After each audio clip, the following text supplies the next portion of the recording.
Super! On est rendu à une autre capsule de coaching de face à face pour comment paraître 10 ans plus jeune en seulement 30 jours. J'espère que le cheminement commence à se faire dans ta tête. Donc, ce que je vais te parler là maintenant, c'est que tu dois être consciente que la peau va refléter beaucoup ce qui se passe à l'intérieur de toi. Donc, je vais te parler de tes habitudes au niveau de la nourriture à laquelle que tu manges. Aussi tes habitudes au niveau de l'alcool, des habitudes au niveau si tu fumes. Tout ça va paraître sur ta peau. Donc, si tu as une nourriture de mauvaise qualité, ça se voit directement sur ta peau. Donc, si tu bois de la liqueur, si tu consommes du sucre, ça se voit sur la peau. Le sucre, c'est ce qui fait le plus de dommages sur une peau. Et si tu décides de mettre de côté le sucre, surtout le sucre raffiné, donc tout ce qui est pâtisserie, le sucre blanc, tout ce qui est blanc, donc le pain blanc, donc tout ce qui est perdu, toutes ces valeurs nutritionnelles, donc les bonbons, les jujubes, les pâtisseries, bref, le sucre en général, ça fait une très mauvaise qualité de peau, ça fait une peau qui est très en inflammation, donc si tu as une peau grasse ou tu fais de l'acné, c'est le temps d'enlever le sucre, c'est très important. Si tu as des rougeurs, de la couperose, c'est exactement la même affaire. Et le sucre va avoir vraiment un effet d'inflammation, mais tu sais, le visage va être engorgé. Excuse-moi l'expression, mais quand on a le visage comme d'une matante, c'est-à-dire pas très défini, très engorgé, comme très enflé, alors il faut changer des habitudes au niveau du sucre. Donc, dès que tu vas mettre ça de côté, tu vas voir que ton visage va se désenfler. Donc, tous les contours du visage vont être mieux définis. Le double menton, les paupières, les yeux, ta qualité de peau, elle va être beaucoup plus claire. Donc, ça, c'est certain que première chose, c'est le sucre. Tu dois tasser ça, mais en plus, ça va te faire perdre quelques livres. Alors, tant mieux. Et c'est vraiment pas bon pour ton cerveau. Donc, le sucre, ça endommage les cellules du cerveau. Ensuite, je vais te parler de l'alcool. Donc, tu dois comprendre que l'alcool, ça fait pas une belle peau non plus. Ça contribue à engorger ta lymphe, parce qu'on a plein de vaisseaux dans le visage, des vaisseaux de la lymphe. Donc, ça va engorger ta lymphe, ça fait pas des beaux yeux, ça fait pas des belles paupières, ça fait pas en dessous ici, ça va être très engorgé.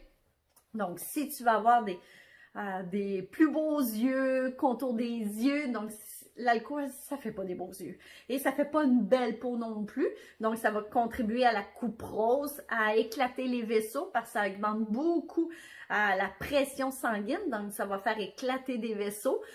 Donc, si tu vas avoir une belle peau claire, sans de coupe rose, l'alcool, c'est pas une bonne chose. C'est pas une bonne chose. Donc, un petit verre de vin, la fin de semaine, ça va.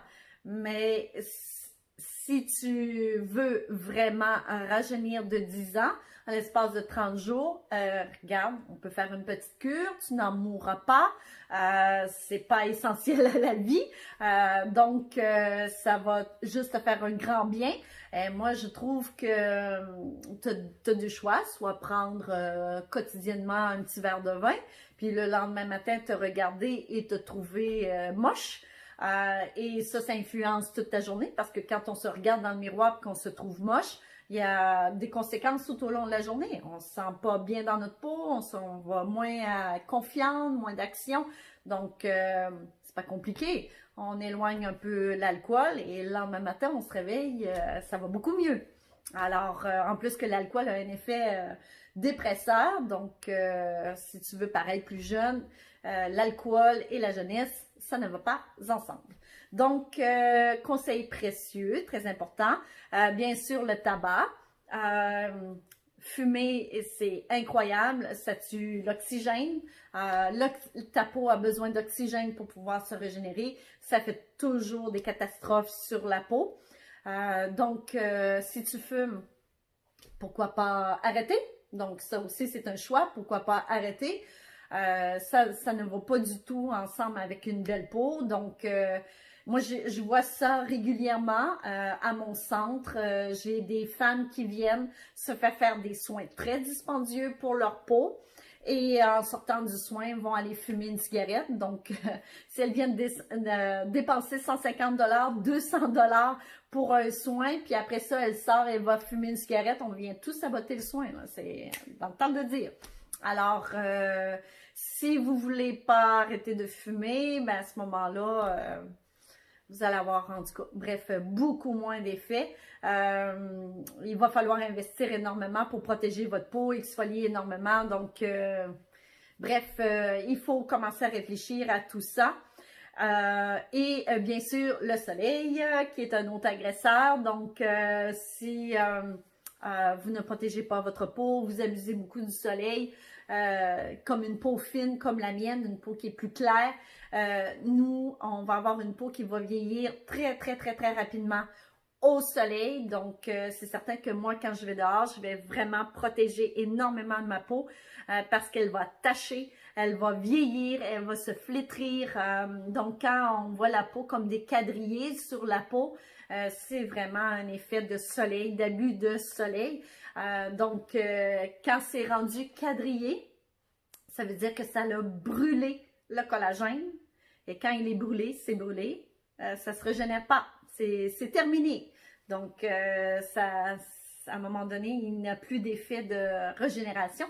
Donc, il faut y aller mollo avec le soleil. C'est super intéressant le soleil parce que ça contribue à la synthétisation de la vitamine D. Mais à un moment donné, l'abus, c'est comme toute autre chose. Votre peau va être réactive, elle va se défendre ou elle va vraiment vieillir beaucoup plus rapidement. Donc, on se rejoint pour une nouvelle capsule de coaching face à face. Merci d'être là et j'espère que tu avances dans ton processus de rajeunir de 10 ans en 30 jours.